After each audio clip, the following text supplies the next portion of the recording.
Welcome to the Aiki Dojo Podcast. I am David Ito, Chief Instructor of the Aikido Center of Los Angeles. And with me is... Mike Van Ruth, Aikido 4th Dan, Iaido 4th Dan. And Bill D'Angelo, Aikido 4th Dan.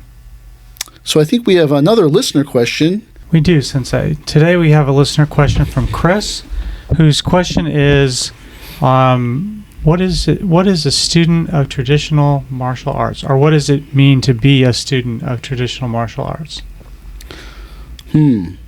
That's an interesting question. Like, I think we've talked about what it means to be a teacher. We've talked about effectiveness, but we haven't really talked about what it means to be a student. And largely, most people are students of the martial art. Even a teacher is a student of the martial art, but largely most people are more students than they are teachers.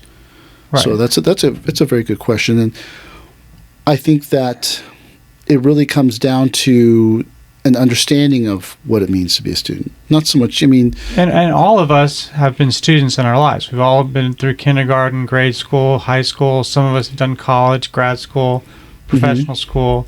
So everyone can get a toehold on the idea of the basic being a student.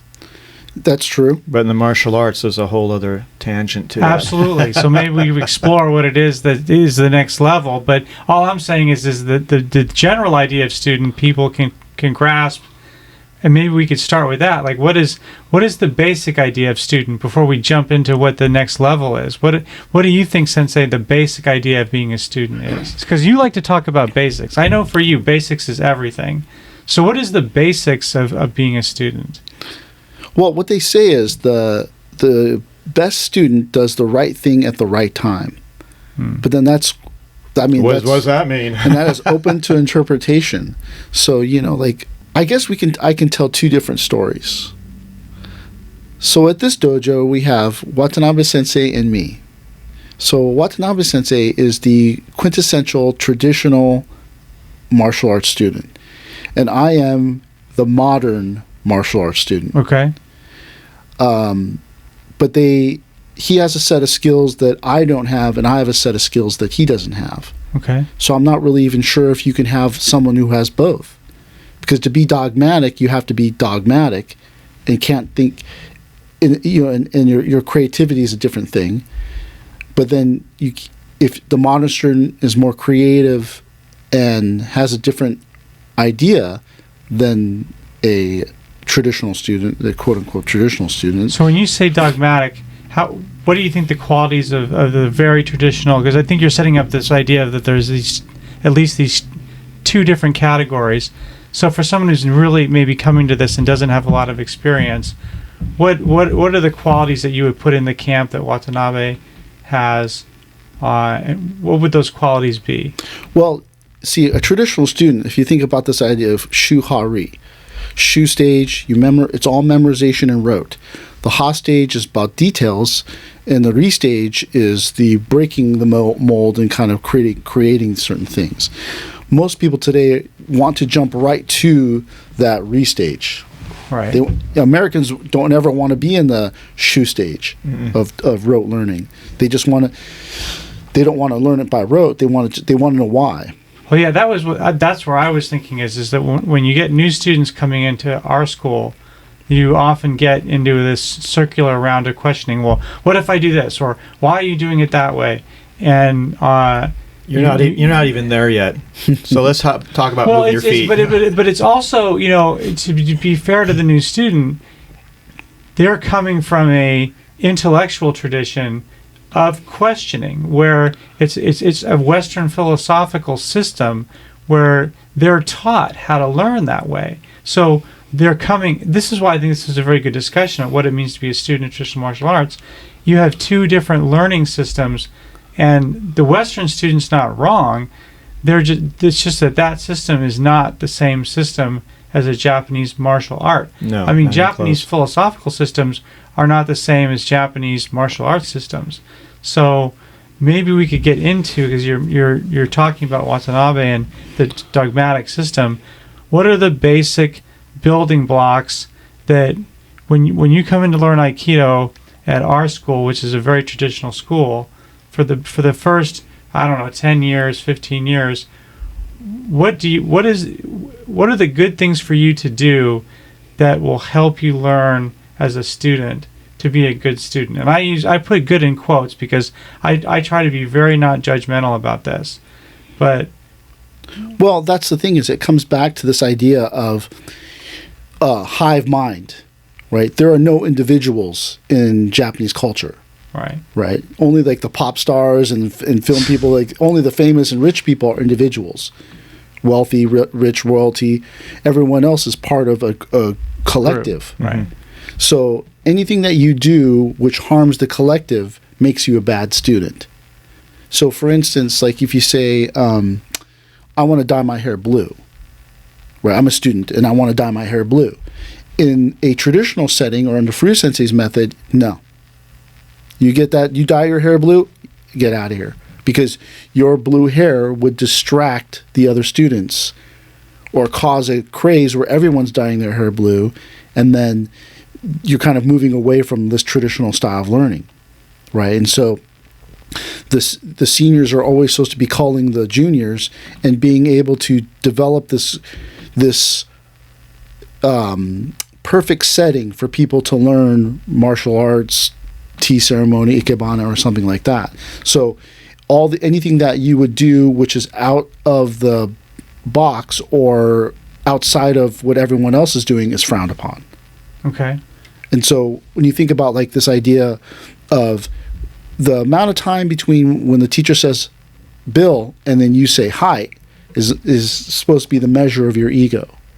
So when the teacher calls you, you're supposed to say hi right away and then, come forward or come running or whatever it is. But if you don't, then see how like that hurts the collective, because then everyone else thinks that they can just not answer quickly and come up quickly or anything like that. Domino effect. It's a domino effect. And so everything is this idea that,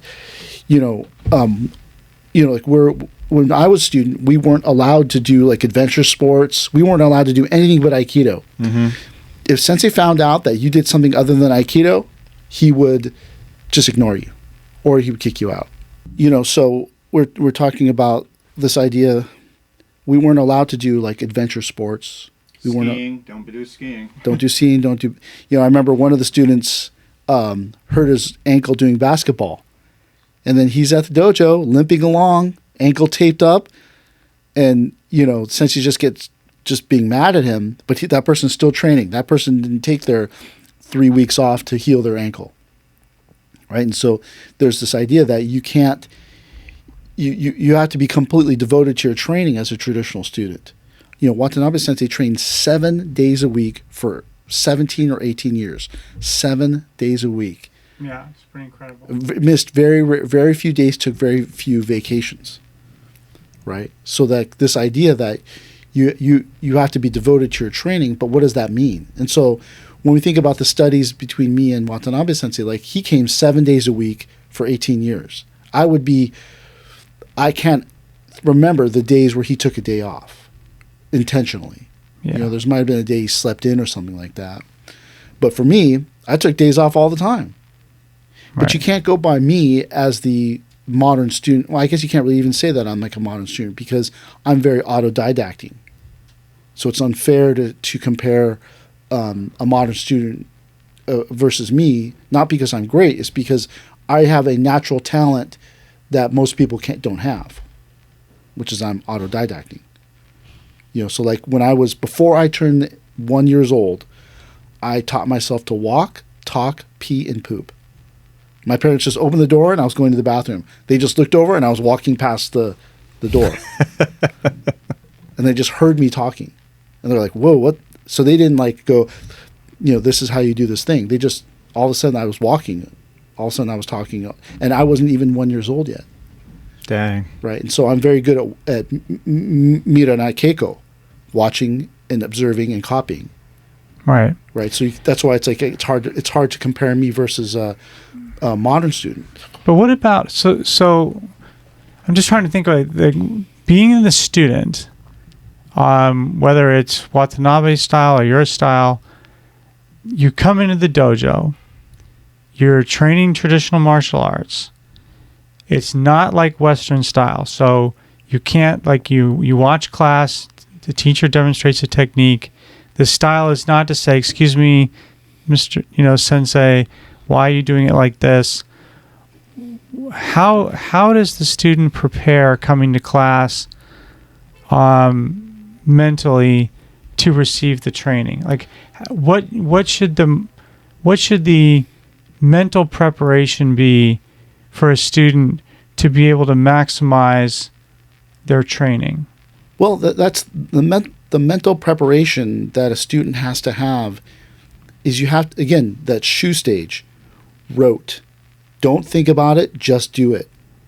And most people, like I said, they can't just do that. They want to know why. Right? So you say, "Oh, you bow here because of this." "Oh, okay." But if I said bow, they're like, "I don't care. I'm not going to bow." But I say, "Oh, we bow to show respect for this person, so that's why we bow." "Oh, okay. I'm perfectly fine with bowing." But if I were just to say, "Bow now," bow, that person might go, "I'm not doing that." So is the enemy judgment? Well, the enemy is not so much judgment, but the lack of understanding of of a traditional system. So that's why I use me and Watanabe Sensei as two different types of students. Like, I struggled a lot as a student because I didn't understand the traditional Japanese culture. So I would be like, "Why are these people beating me up? Why are these people doing this thing to me?" And then, in my mind, they were beating me up, and so I said, "All right, I'm going to get strong and I'm going to beat them up." So one of the things I did for the first 2 years of my training is I lifted weights. So at least for the first 2 years of training, I trained outside of class 15 to 20 hours a week in the gym, lifting weights and doing cardio. So I did a ton of cardio. I rode my bike to school and back every day, which is 2 hours, an hour there, an hour back. So I did 2 hours of cardio 5 days a week. On top of that, I went to the gym every day before Aikido, sometimes after Aikido. So that's what I'm saying. Like, I trained sometimes, 10 to 20 hours of extra exercise in order, because in my mind, I was like, they're beating me up. I'm going to get to a place where I can beat them up.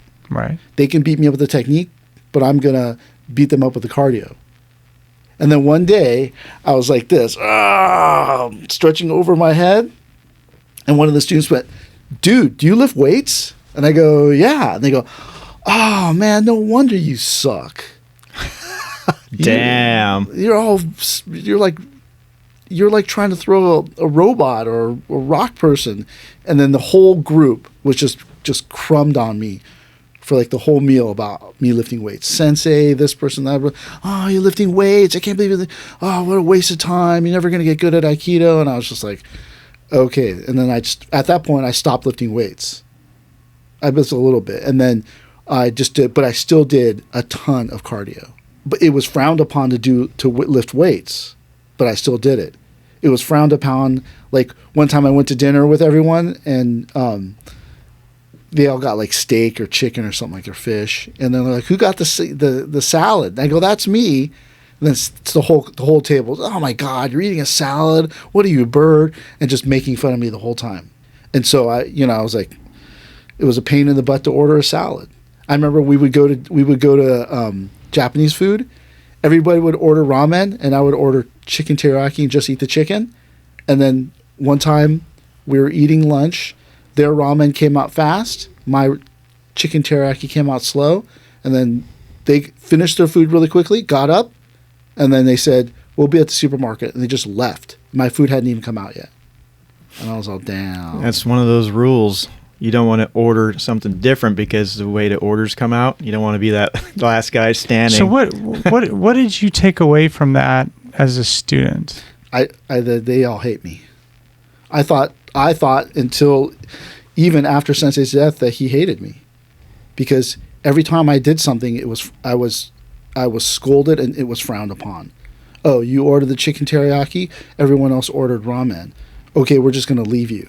Oh, you ordered a salad, you're not going to eat the rice." Sensei told me, he's like, "You have to eat a ramen-sized bowl of rice every day." And I was like, there is absolutely no way I was going to do that. Yeah, it's way too many carbs.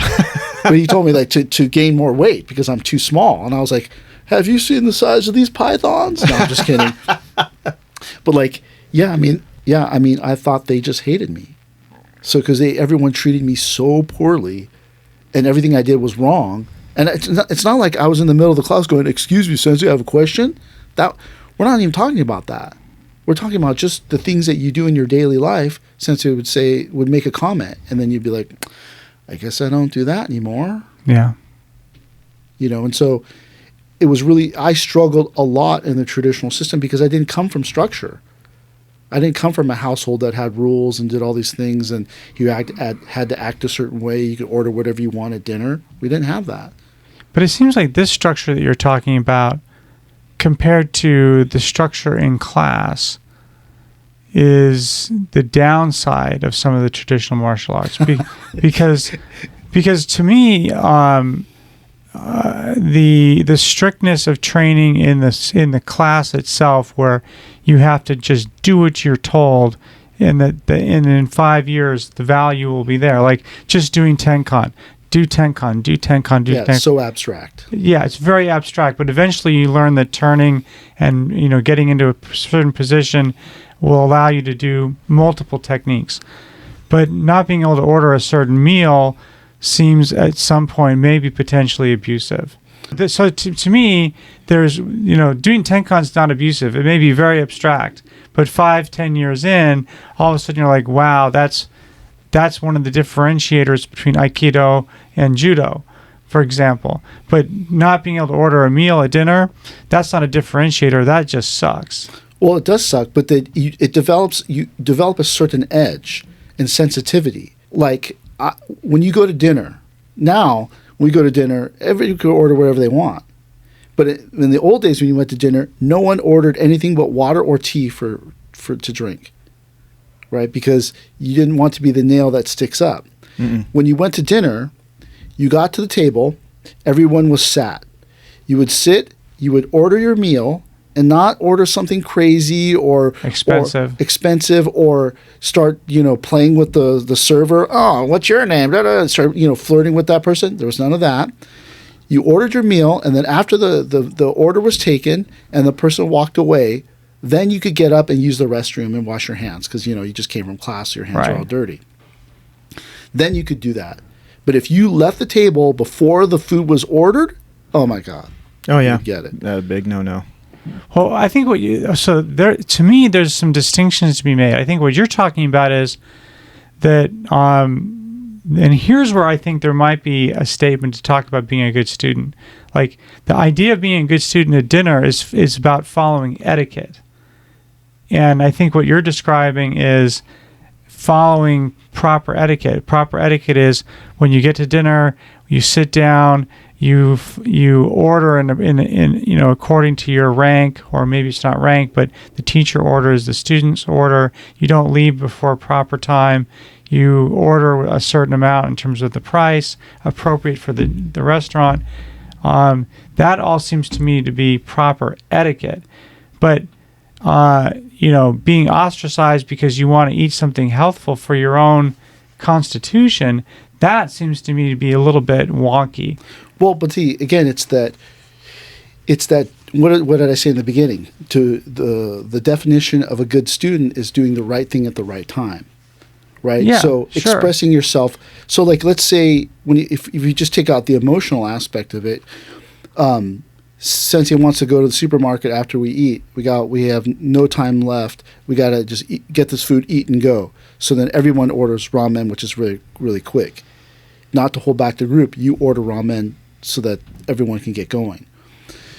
That person has a problem with, this person has a problem with their weight. So by you getting a salad, it makes them feel bad like they should, and you don't want them to feel bad. You want them to order whatever they want, so you order along the lines of what everyone else is ordering. It's a sensitivity thing. Like today, I don't really care. But the thing is, whenever I go to dinner, as the head of the school and we're hosting someone, I always have to order the most expensive thing on the menu. And then I say, "Bill, you should get the same thing too." So that you don't, what in Japanese they call enyo, which is hold back your own feelings. And then so I get the most expensive steak and I go, "You as my guest, Bill, should order the expensive steak too." But the whole time I'm like, I don't want that stick at all. No, I understand. I do. I understand what you're saying. I'm just trying to think in terms of, given the question, how are we communicating something that helps people train as students? Because this is a tough question. It's a tough question because, again, it's the right thing at the right time. One of the things this person was asking about is about how being devoted to the art, right? So the younger you start, the more flexibility you have to be less devoted. The older you get, the less flexibility you have, so you must be more devoted. So if you started Aikido on the 6th day of the 6th month of the 6th year, you started at 6 years old. You could play around, you could try other things, you could do all this stuff, not be serious, but at a certain point you must become serious. So if you start an art later on in life, you have to be serious right away because there's no time left. Right. And so if I'm going to do, in Japanese they talk about this idea of ichiro, one way, one path, one direction. So like there were several famous celebrities, sports celebrities that did Aikido in the 1960s. One was Sarudaro. The other one was the wrestler Jesse. And both of those people were told by their organizations, you can't do Aikido. So like Sarudaro went and sent his manager to learn Aikido and then tell him the secrets. How to do it, yeah. And then he became the home run king of the world. Like he's hit the second or first, he's hit the most home runs ever. And the same thing with the sumo wrestler Jesse. He learned, like there's a famous story of, I think it was O-sensei did Nikkyo on him. And then when O-sensei was doing Nikkyo, he grabbed O-sensei's hand from the bottom. And then O-sensei still dropped him with Nikkyo. It's like, but the thing is that when he was doing Aikido, the sumo organization came to him and said, you can't do that. And then they made him stop. Or like, for instance, in my own life, like I do acupuncture as well. My own acupuncture teacher just went, oh, David, he's just an Aikido teacher, and just dismissed me. And I was like, what? And then I'm not really thought of as a serious student because I do more than one thing. So it's that devotional aspect where you say, like, I want to learn Aikido or Iaido or Kendo or Judo so badly, I will give up these other things. I will forego this thing. And most people don't know how to do that, especially in the West. We're having these right now. We have this vaccine mandate. There's a bunch of students that quit. How badly do you want to learn this art that you'll forego some comfort, something, and sacrifice it in order to become good, especially as you get older? There's people that are hovering around the outside of the dojo saying, I'm going to come back to Aikido. I've been gone for 20 years, but I'm going to come back and teach. That was 20 years ago, man. Yeah. Like you can't just come back to it. These skills are perishable. Mm-hmm. So if they're perishable, you'd have no time to learn them. You have to try to be as devoted as you can. So if the sensei says nobody here can have blue hair, you go, hi. Yeah. On the other hand, we've been very lucky, I think, especially in the last 12 to 13 years. We have 2 or 3 students that are started either in their late 50s or even in their 60s that are, I'm still marvel at this, that in their dedication that they've gotten their black belt in their 60s. We've got another student who started in their late 60s. And I marvel at, I've been thinking about this question since we talked about doing it. I think that to be a student of traditional martial arts and start in your 60s requires a level of open-mindedness and humility and commitment that I think almost 99% of, you have to be a 1%er. Yeah, because you don't, by the time you came to traditional training, you were either too old, too physically unfit, or had some other underlying thing which disables you from following this path. Yeah, or intolerant. Because as I get older, I get less tolerant of a lot of things. I know. But to be like to start martial art, to start this martial art in this school at 65, you have to be, like I said, you have to be a 1%er. You have to be the best of the best. Yeah, you have to be the best of the best. I just feel in awe of those several individuals that we have in our school. And I think we're lucky as a community to have those students. Right. But if you look at them, right, and you kind of dissected their personalities, who they are, you would see certain aspects about their personality which makes them good. Yeah. They're pretty accomplished individuals as well. So they come from a track record. But if you look at them and you talk to them, you think, wow, that person's such a good person. Oh, no wonder they're a good student. Mm-hmm. Right. That person regularly, like, it's not that big a deal to buy a case of water for the dojo. But what happens is that most people go, you're out of water, right? Or they don't say anything, and then they just complain, we've been out of water for like 3 months. Right, instead of just taking care of it. Or just telling the proper person, hey, man, we're out of water. Oh, let me get that. We're not withholding water to be cheap or anything like that, or to be willful as part of your training. It's just people are busy. Right. So you have one student that will just go get a case of water and donate the $3.99 to the dojo. You have another student that will get a case of water and charge the $3.99, and then you have another student that will just complain the whole time. So which one is the good student? They all can be good students, but the other one thinks of some other people. Mike is really busy. He's got this job. He doesn't have time to go get water. I go to the supermarket once a week. It's not that big a deal. I'll get it. Right. Some people don't even think about it. They just bring in the case and leave it. We don't even know who did it. Right. Those are good students because they're doing the right thing at the right time. It's not that the person who complains is a bad student. It's just that, is that the most appropriate thing at the moment to say, we've been out of water for 3 months. And then I go 3 months, and then I talk to this guy, and he's like, no, it's been a week. So that person, not only that person exaggerate, try to get this other person in trouble, they just made trouble. Yeah. Right? And so it's like, can't you just get the case of water yourself? Can't you just bring your own bottle? What, this is not a money-making entity. We're not here to make money off bottles of water, right? Yeah. So, but it's that type of thing which causes you to think, is that person a good student? Because all they chose was, in that moment, they chose themselves. I want to be heard, so I'm going to go make a stink to Sensei about the lack of bottled water in the refrigerator, and then I'm going to exaggerate the story and then get everybody in a fervor over bottles of water, when really I could have just gotten the water. But the thing is, I wanted him to talk to me. Yeah, I can see that. I mean, the thing that I keep sticking on, because I've been thinking about interviewing one of these students, is because I don't know exactly what it is to be a student. I mean, part of me feels like to be a student is just to come and show up, and then you're on the path.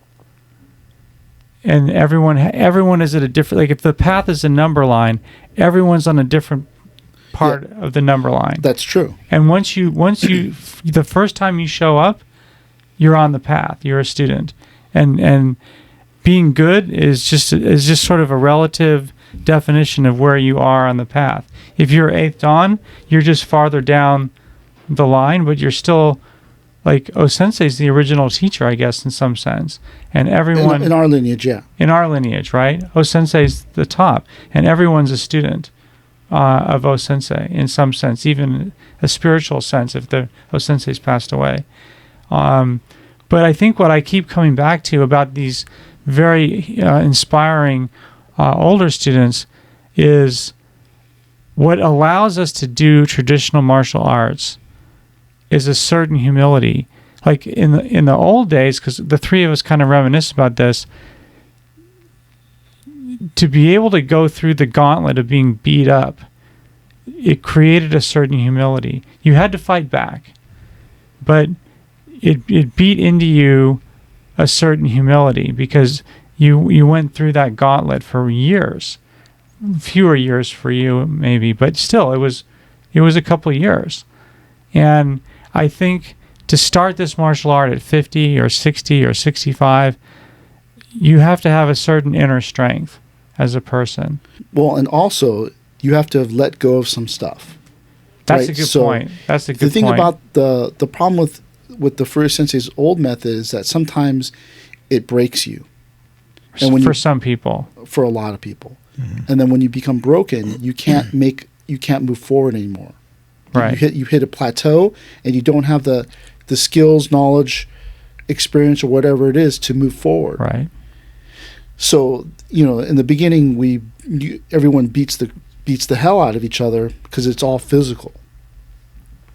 But the reason why Aikido is a Budo, right, is that at some point you must leave the physical. You have to you learn how to, I think the process goes, you learn to become one with the sword, you learn the sword becomes one with you, and then you learn how to put down the sword. Right. Right, but most people cannot put that sword down. One student left because we weren't real enough here, and that he wanted us to go to the next level. And I was like, man, you're the guy we break all the time. Right. You're the guy who's always out injured, but he wants it to be real.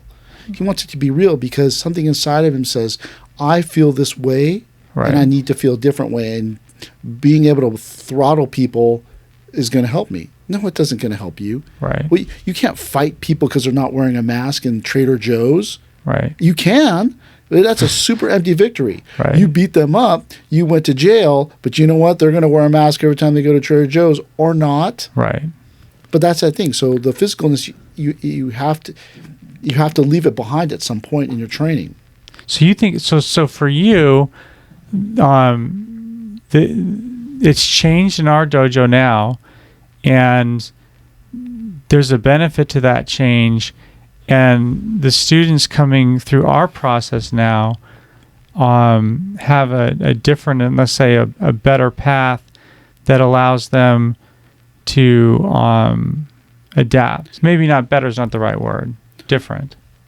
I'm not sure if that's true. I don't know. I hope that it's true. But the thing is that when Sensei says, you have blue hair, don't come back on Monday with that blue hair. Right? He told this guy that, right? And then the guy quit. Right.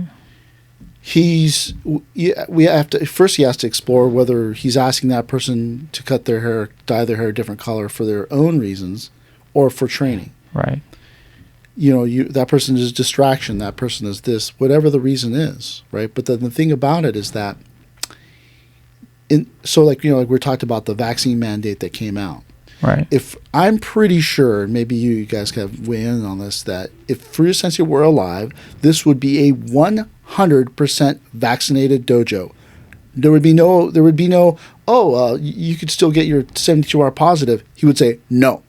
Yeah, he'd be pretty dogmatic. Like, you don't want to conform? Leave. Yeah. And people would be like, but, and then you would go home, and your two choices would be vaccine and stay, or leave and go someplace else. Yeah. And I don't know. I would imagine he would lose a wink of sleep, but I don't know if he would. Yeah. Right. And so like I said, when they said, "Oh, you got to stop lifting weights," and then the whole table just, vomited their opinions on me, I just went like, okay. And then I just stopped lifting weights. You know what's interesting, Sensei, and maybe Mike, you have an opinion on this. I feel like what's one of the maybe distinguishing factors of the ancien regime and the present regime, if you look at the group of students that we have now, I find it interesting and good that we have such a diverse student body. It's very different than the past. I mean, we have people who are artists. We have people from really different backgrounds. We have a Japanese Asian contingent, but we have people who, we do have people with some the dye-haired contingent that might not have fit in before, and it seems to me that we have a much more diverse group than we would have ever had. I think people feel comfortable. But that's the thing. Is diversity the thing that we should be searching for? I'm not saying that diversity. I don't know that we searched for it. I think people just felt comfortable coming here. What I'm saying is that it's in Japanese society, it's a homogeneous thing. Right, but I think that for us, and this, I don't mean to interrupt you, but I just want to kind of hit this point, which is maybe we evolved a little bit in the sense that Aikido really is for everybody.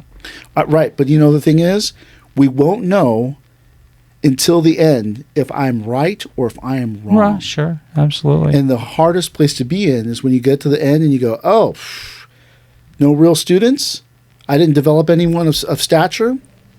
That's the way love goes. And that's the hardest part, is that you have all these famous teachers, but they may have famous students, but none of them are really great teachers. I think I totally I get what you're saying, but one thing that I think we should be considering is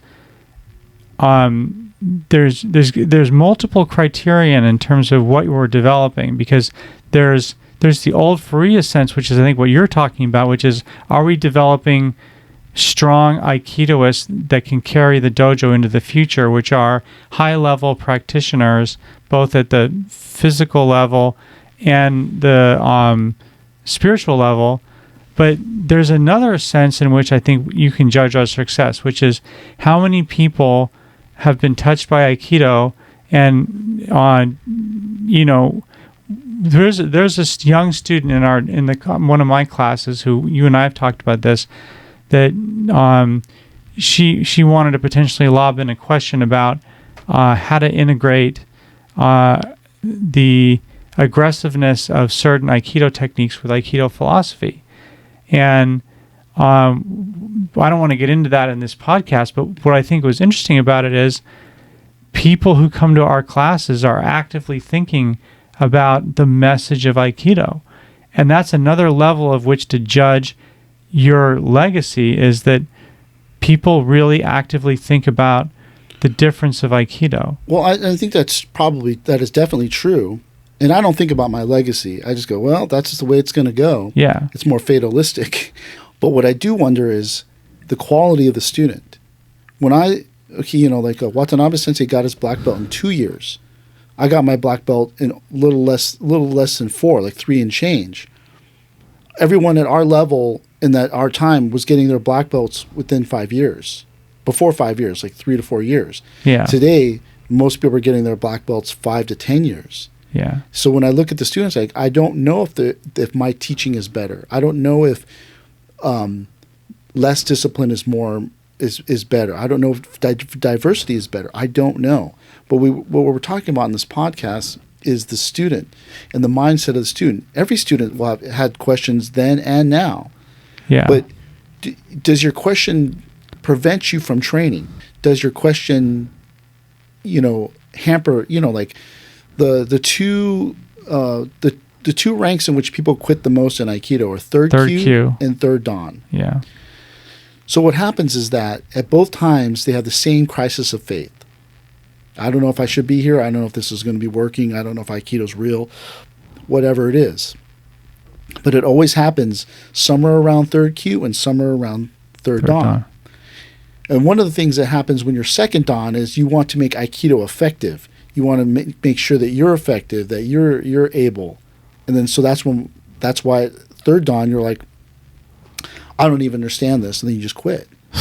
Right? Because now I'm asking you to, before I'm telling you not to think, and now I'm telling you to think. Right. So in the shu stage, no thinking. Ha stage, more thinking. Re stage, lots of thinking. Right. Right. So now you need to know why your hand has to be this way at the ha stage and re stage. You have to know how these techniques are linked together. Like Watanabe Sensei and I were having a text conversation for like 2 hours yesterday. We should have just got on the phone. He was at the optometrist talking about Yonkyo, because we're going to film Yonkyo this weekend. And I was like, hey, what about this thing? Well, it's kind of like this. Did Sensei ever say anything about this? He's like, well, Sensei only said these 2 things about Yonkyo. And I was like, oh, I never heard that. Oh, that makes an interesting point. So maybe it's not about this. And then we're just, discussing this technique over text. But he's 6th Dan, I'm 5th Dan. We both have over 30 years of Aikido training. Right. Right. And so now's the time to have those questions. Why do you do the thing you do the way you do it? But when you're starting out, why do I do this? Why do I do that? How do I do this? Some of that in the beginning stages is to struggle. Right. Furia Sensei said I can't lift weights. The only reason why I was lifting weights is not because I wanted to look better. I was lifting weights to get as strong as I possibly could to counter these guys beating me up every day. And it got to the point where my cardio was so strong, they would get tired of beating me up. Right. And I'd be like, is that all? You're sitting there just like, and they're like, and then, and if any of them ever quit and then came back, I would whisper in their ear, "You're not a has-been, you're a never was-been," as I'm like destroying them. But, that's just being a little punk, right? But like the point is that, they said you can't lift weights. And I was like, darn it. So I stopped lifting weights. And then I started to think, okay, what else can I do? How else? But mind you, I already trained 3 to 7 days a week. And I also trained at home by myself. I did a ton of home training, even though that was totally frowned upon.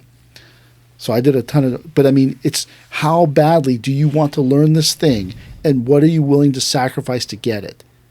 And then once you do those things, you have to do the right thing at the right time, right? So if I tell you lifting weights is bad for Aikido, you have to decide whether you should lift weights or not. If I say that you can't go to the bathroom before we order food, you have to think, why is he telling me this? These things are generally not done to oppress you. They're there to help improve you faster. I mean, when I stopped lifting weights, my Aikido improved immensely.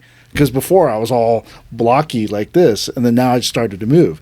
And it's funny because we would get these like Japanese teachers that would come through, and like they always like when after class and we're folding our hakamas or getting ready to go home, they would always come up to me and like grab my arm and be like, "Oh, you're so big. Oh, what is your weightlifting routine?" And I go, even today I go, I don't do any weights, but but that's the thing is that what are you willing to do to get good? And then the best student does the right thing at the right time. Yeah, it's and learning how to do the right thing at the right time in a traditional martial art is, from my experience and from, in this dojo, is an iterative process. Yeah. You have to just do it over and over and over again. You have to observe. I think the key term you just said is observation. And I think that observation skill peels back many other layers of that onion, because it's going to allow you to see, like you're talking about, see and then just immediately be able to do. But I think that part of that skill level that you learn in the beginning is going to pay dividends down the road. Be able to just observe. And to observe, you have to close this and open these, so to speak. And that's why in the beginning stage it's all rote, and then you have to learn to do whatever they tell you to do. If they tell you to stop lifting weights and you go, okay, well, I want to get good, I stop lifting weights. But you stop lifting weights to realize a certain thing. So, for instance, one of the students who's older and has a shoulder injury asked me if he should be lifting weights. And I said, yeah, you should lift weights. Because that person is injured, has a shoulder problem, is older, so weightlifting would benefit him. And, he's not like trying to get all buff, for the beach. So weightlifting to that person would probably benefit them. Right. Right. But the point is that like some guy who's 20 years old and just doing a whole bunch of bench press to look good for the chicks, that type of weightlifting doesn't work for Aikido. Right. Right. So it's a different type of thing. Right. And so, or like, one student's a fitness trainer, so they have to kind of look the part. So those things all have their balance. Right. You have to sacrifice some things to get another thing. I think there's another component to this. There's like, from my perspective as a student and a teacher, is that if you're when you're upcoming as a student, observation, the iterative process for learning how to do the right thing at the right time is primarily observation.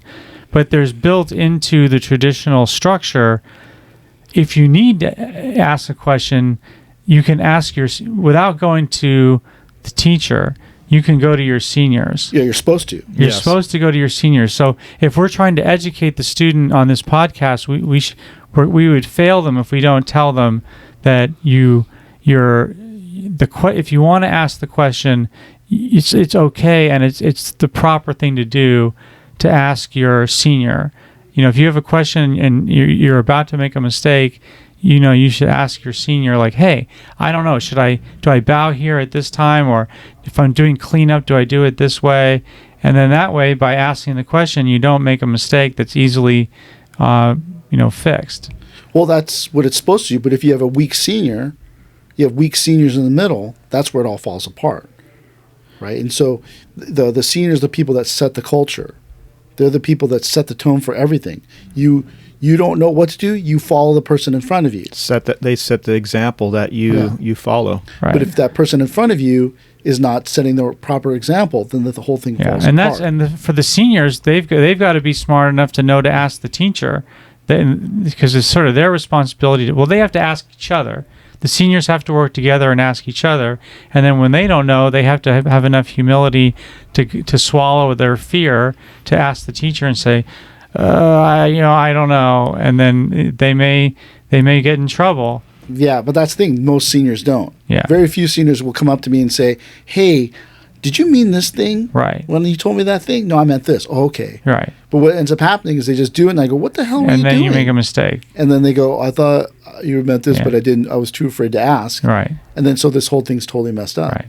But talking about it for the benefit of the students, that's kind of how the structure works. There's sort of observational structure and success, and then you have bottom, middle, upper, middle, top.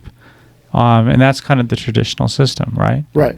Because a beginning student doesn't understand the lion's den that's at the top. Right. And that you don't go in the lion's den. You leave that to the seniors. Let them take one for the team. And we still have it here with the door, but I remember in the old Furuya dojo, like that door, like if you, when you were coming to the change room, if your bag even rattled the door, oh my God. Yeah, you could feel the heat coming off that door. You don't want to touch it or get in near it. So, that's what it really comes down to, right? This idea of how badly do you want to learn this thing and what are you willing to do? Right. And the reason why there's this two sides of the same coin is that there's a certain level of sacrifice.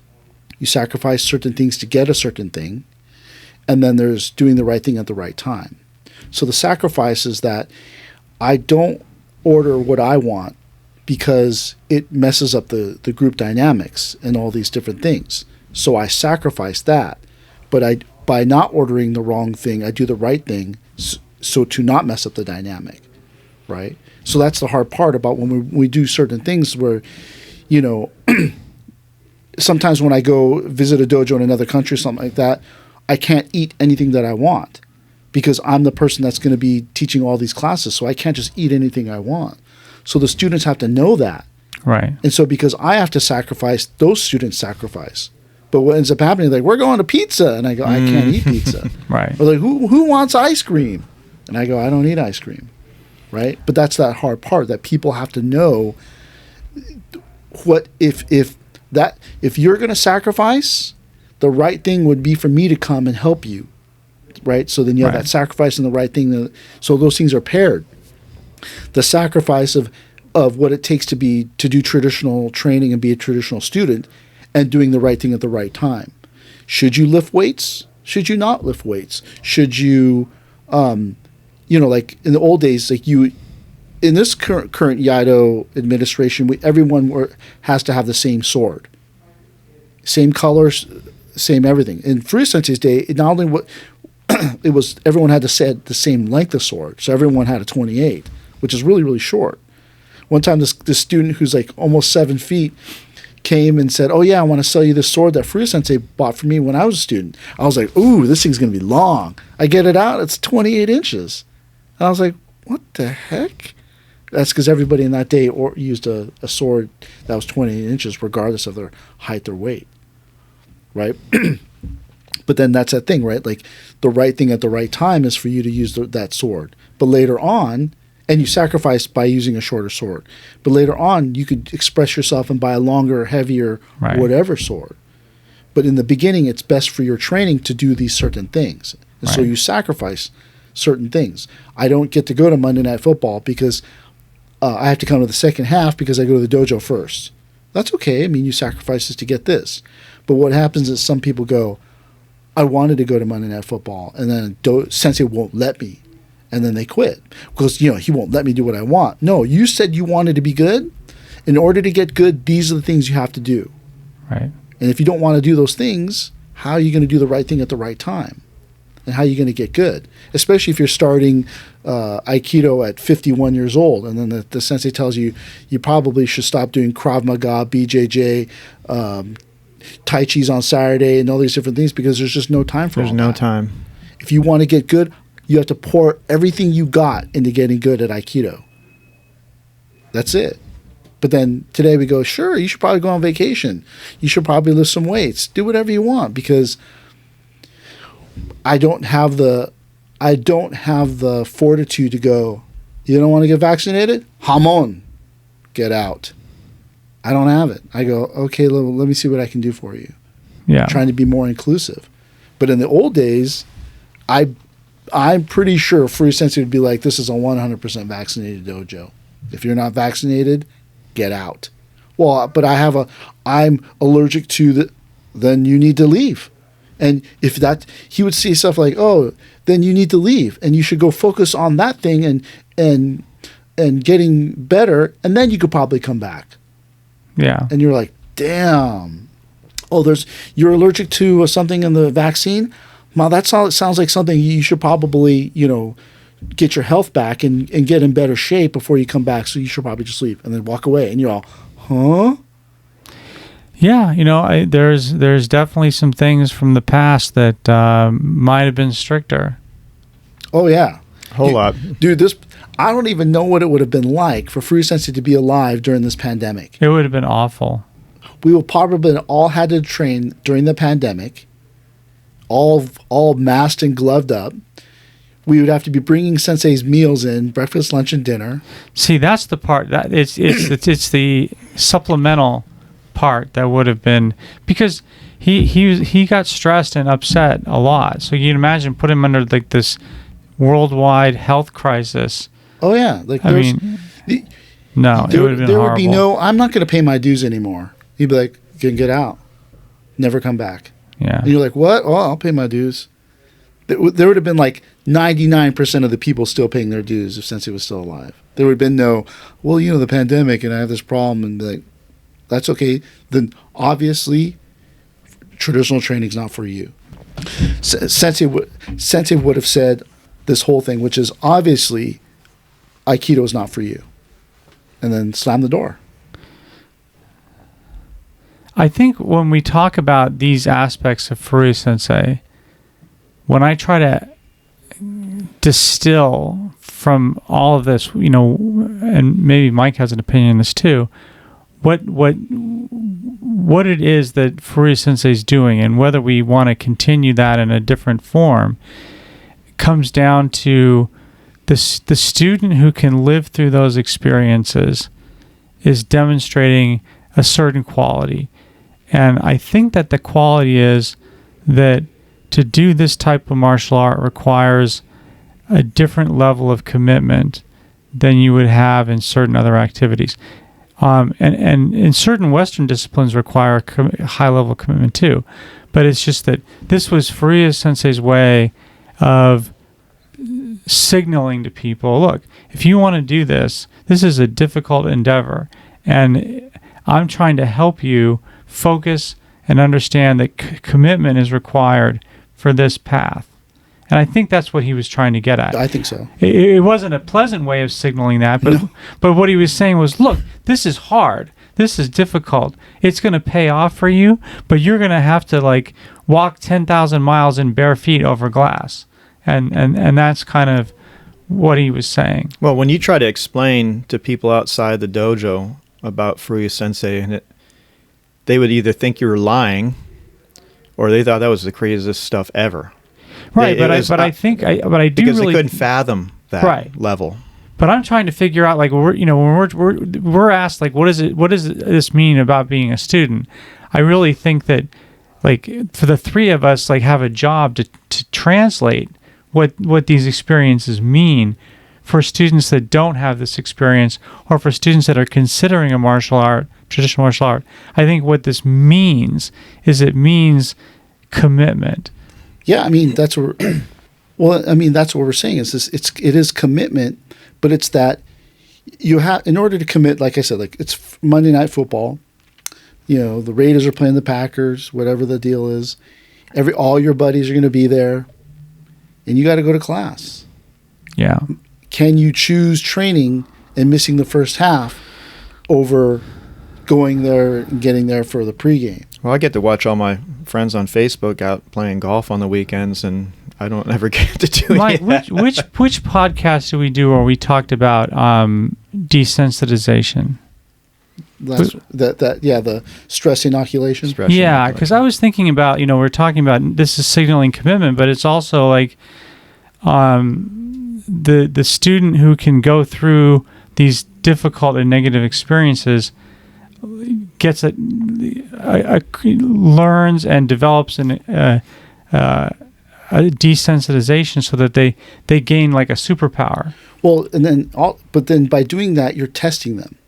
And I am not testing you guys, but in some of it's on a certain level, it's a test. Right. If for instance it says, oh, you got to stop lifting weights, and you go, hi, and you stop lifting weights, you go, oh, that person's a good student, right thing at the right time. Right. If I go no, or if you come over and and a year later, I'm even bigger than I was, and they go, did you stop lifting weights? Nah. You go, oh, that person doesn't really want to learn. Right. Right. But that's the hard part. If you everyone says I'm super willful, but I'm not. I am very willful, but I'm also very accommodating. If you say, oh, please don't lift weights, I'm going to say, oh, okay, I won't do it. But if you say you shouldn't lift weights, I go, yeah, watch me, Right. But that's the hard part, that, to get adherence, right? It's being a student, it's about adherence. You want to get this thing called Ishindeshin. You and the teacher have one mind. The teacher looks, you just punch that person next to you in the face. And then they go, why did you do that? And you go, I don't know, Sensei gave me the look. And then you asked me, why did you have me he had a knife.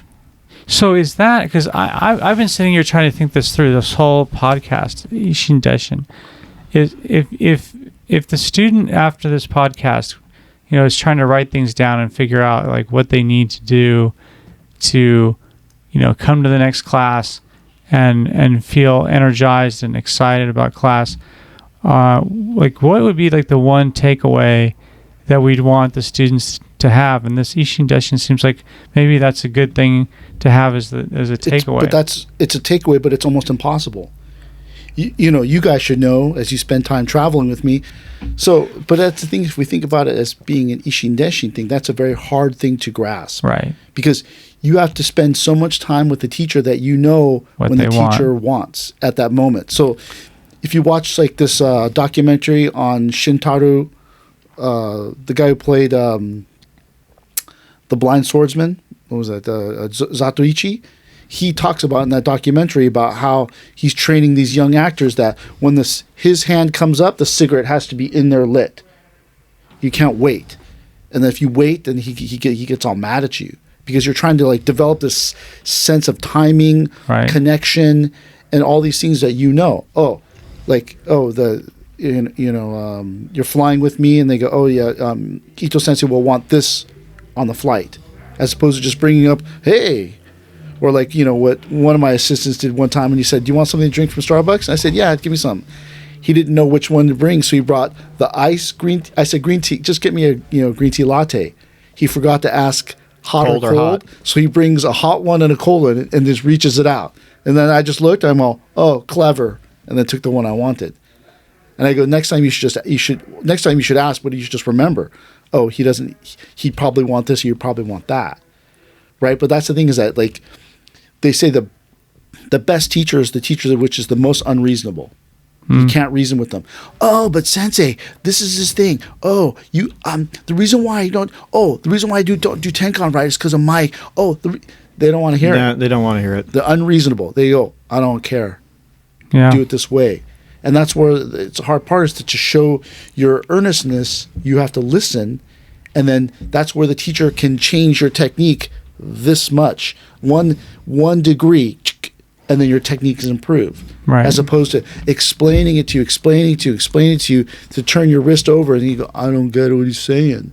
because you were not in Ishindeshin with your teacher. That they, like, remember I was telling the story about how I don't know my left from right? Yes. Yeah. And then Sensei would say, step back with your left foot. And then I would immediately step back.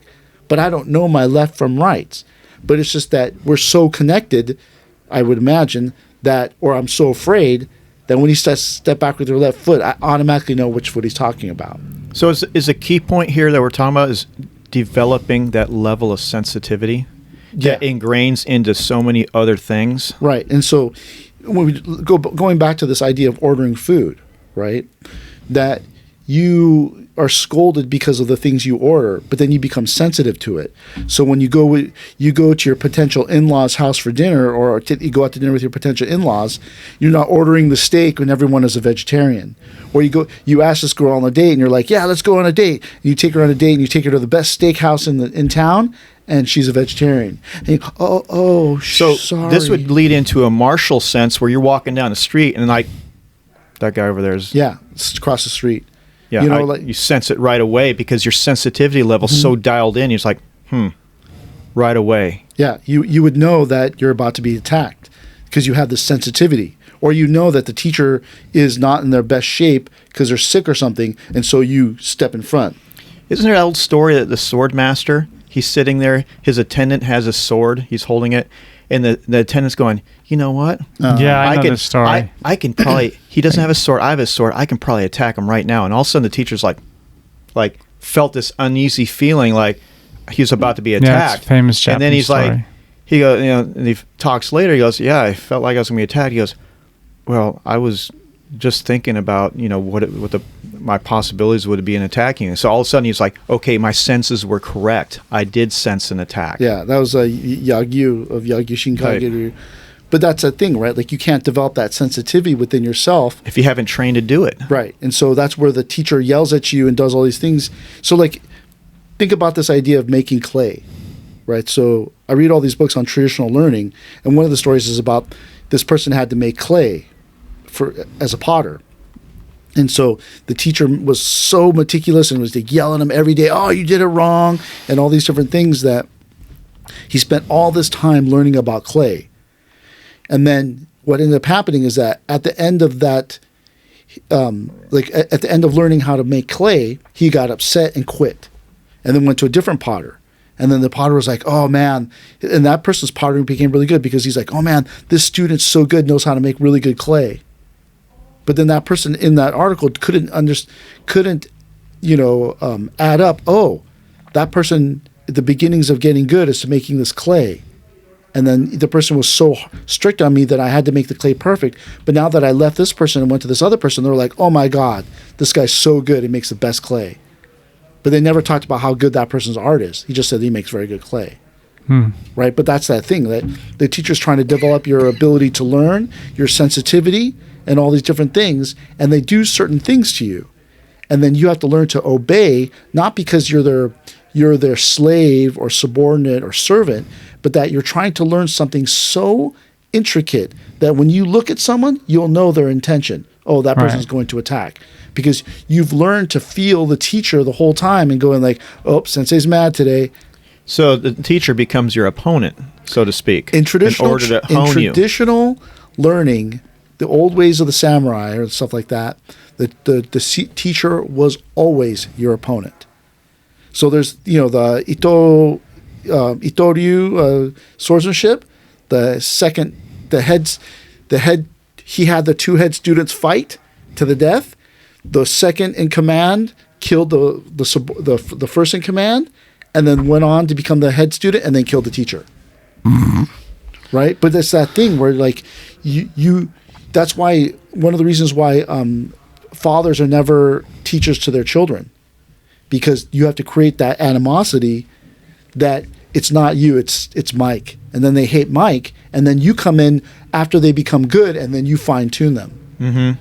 But that animosity from the teacher to the student that you create, it probably has nothing to do with me lifting weights or ordering chicken. It's about creating that animosity where I was like, you know what, I'm going to beat you, right?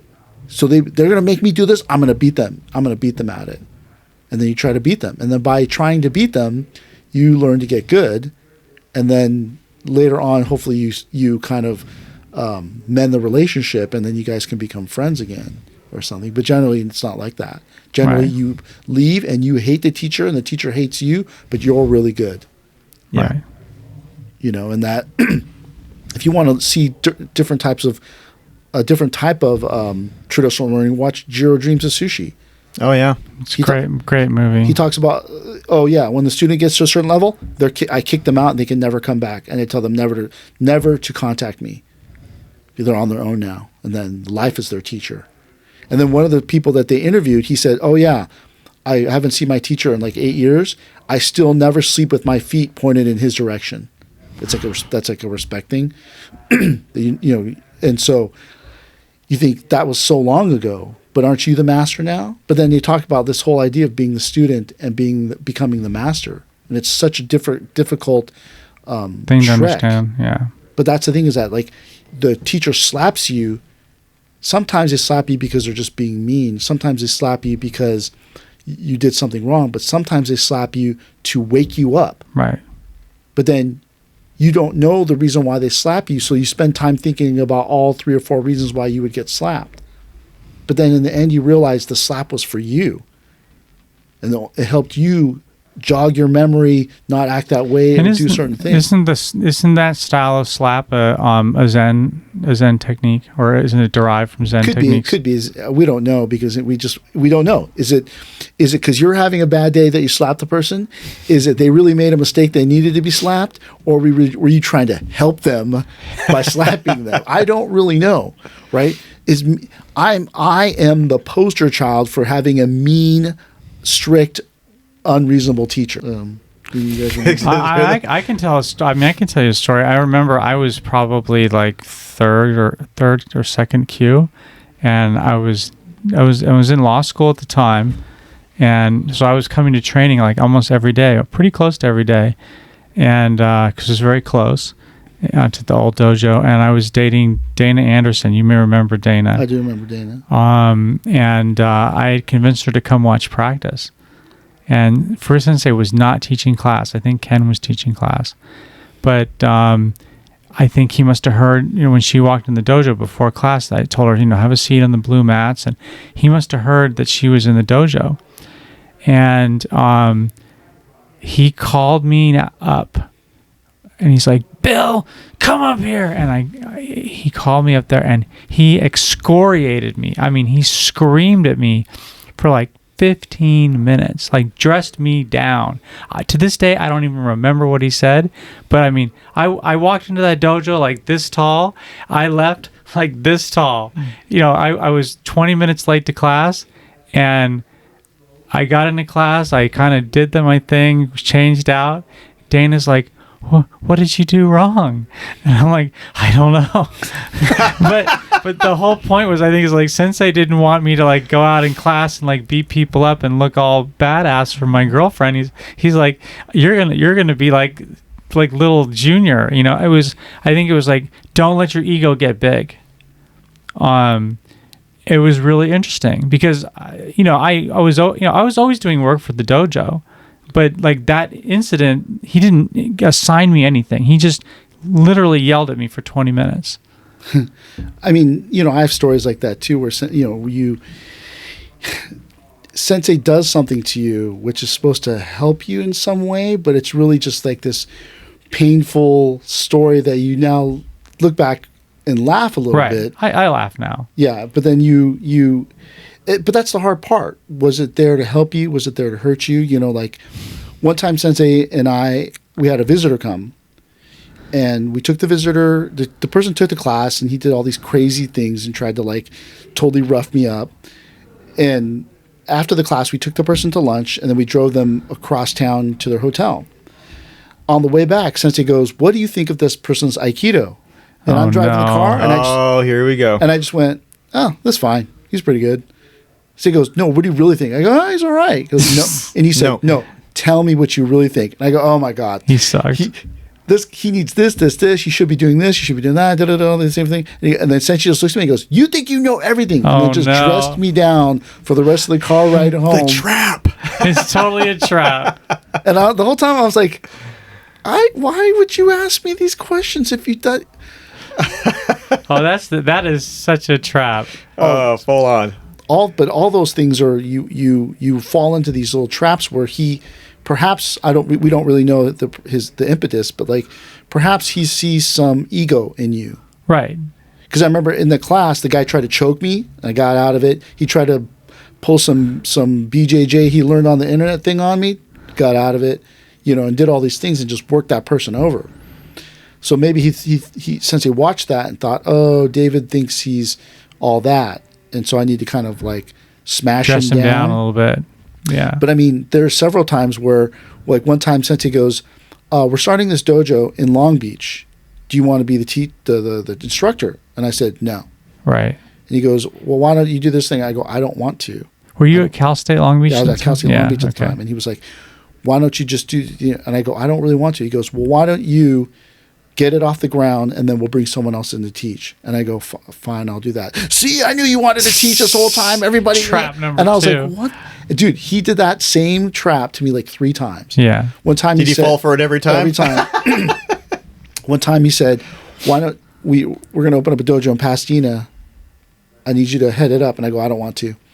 And he goes, no, I think you should. I go, no. And he goes, well, how about taking over this dojo? No, I don't really want to. Okay, so we'll just do this thing, and then we'll get it off the ground. Oh, okay. See, I knew you wanted to teach. That was the golden trap, right? I mean, anyone that even mentioned that they had a fantasy of a dojo. Never, ever say that. That was the worst thing that you could possibly... Well, it showed your ego, that's why. Right, yeah. You're supposed to be picked to take over or a dojo or start a dojo. You're not supposed to be like, excuse me, Sensei, I'd like to be a teacher. Right, no. And then if you said, I want to be a teacher, he was like, let me give you the teacher experience. And that teacher experience, it was traditional, it sucked. Yeah. You just go, because the entire time you are the nail that is being smashed down. Right. All the time. All the time. And then you think, do you think you know everything? You think you got this ego and you go, no, but the thing is that there's all these hidden things that you learned. Because one of the things I learned was how to speak to someone like that. Right. So I couldn't go in and be like, hey, Sensei, the guy, or, and then I couldn't lie. I couldn't exaggerate. That guy hasn't gotten water in 3 months. You couldn't say that because when Sensei would go, how many months? Because right there he would know you're lying, and then he would key in on that, and then go off on you. Right. So you had to be able to speak to someone in a clear, concise way with no attempt to manipulate. And when you did that, he would be like, oh, okay, like this. But if you went there and been like, Sensei, that guy hasn't gotten water for 3 months, he would just go off on you. Right. And then you spend all this time dressing you down about why is it that guy's job to get the water? Why isn't it your job? You know what, smart guy? It's your job now. And then you go, damn it. Why did I say it like that? Yeah, and I think in those scenarios, it comes back to, again, as you said, I think Van Ruth Sensei expended a lot of effort, not just on inculcating our need for commitment, but also that in a traditional martial art, we talk about hitting the nail on the board, but ego gets in the way of traditional training. Right, and so that's where your ego says, I need to know, so here's my question. Right. And then the teacher strikes you down. The teacher says to you something, and then the ego goes, I'm not going to do that. Right. All those things become obstacles to learning, right? So, I mean, in my day, our days, we talk about it, there was people that came in and Sensei would say, your hair's kind of getting long. And the person would be like, I know, I'm going to grow my hair out. Sensei would say, no, you're not. Get a haircut before you come back next. Darn it. Or you have a beard, a goatee. You'd have a weird shirt. You'd have colored hair. One person said, I'm going to get the dojo tattooed, the dojo mon tattooed on my body. And Sensei said, no, you're not. No, you're not. If you do that, you're out. Or some person said, I mean, there was one time where the student had a really nice Bonneville Triumph. and he laid it down and said, I'm going to sell it. So he's sitting next to me and Sensei, and he's telling me the story, and he goes, I'm going to sell it. I go, I'll buy it, because it was really nice. I go, I'll buy it. Sensei goes, No, you're not. You can't buy it, and you're not allowed to sell it to him. And I was like, what the? And then the person, of course, didn't sell it to me, and then I couldn't buy it. And I was like, but that's the reason why, is because if I were to ride that motorcycle and something were to happen to me, that would jeopardize the collective. Yeah. And so you're not allowed. Even today, the other day, I was like, hey, I'm going to get a bicycle. And two of the students were like, no, you're not. No. You're not allowed to ride a bicycle on the street. I go, why? They're too dangerous. And I go, or we were in Hawaii when Doshu came to Hawaii in 2010 or 2011, we went snorkeling, and I'm like out there snorkeling, and one of the students told me afterwards, he goes, dude, I was so afraid that something was going to happen to you, and that you're going way far out there, that I was just going to tell these guys, let's get out of here because it's too dangerous. And I'm like, we're snorkeling in like 20 feet of water. Yeah. Like, what's going to happen? A shark? But he was like, the whole time I was like, no, we shouldn't be doing this. But it's that same type of thing, right? Yeah. Like doing the right thing at the right time. Yeah, I mean, doing the right thing at the right time ultimately is a very hard to think of. But I mean, if you think about doing the right thing at the right time is not just a principle for Aikido or traditional martial arts. Doing the right thing at the right time is a pervasive principle that in success for life, success in your personal life, success in your job. It really is something that you can develop for your entire life, and it's something that Aikido it's a gift, really. Yeah, you can't look at it as oppression. From a Western standpoint, it's not oppression. There is a lesson to be learned from it. Yeah. Well, as we wrap this thing up, it's about for me, being a student and a teacher, traditional training and being a traditional student is about those two things. What are you willing to do to commit to your training, sacrifices, and things like that, and on the same sense, so that you can do the right thing at the right time and be at the right place. Yeah, I definitely agree. I think it's something that this question really brought out, and it's popped up in some of our other podcasts, but not to any depth. Not to this depth. And I think that we owe some thanks to Chris for lobbing this question in and giving us the opportunity to discuss it. Yep. So thanks for watching our podcast. Don't forget to like this podcast and subscribe to us on social media. Thank you very much. Thank you.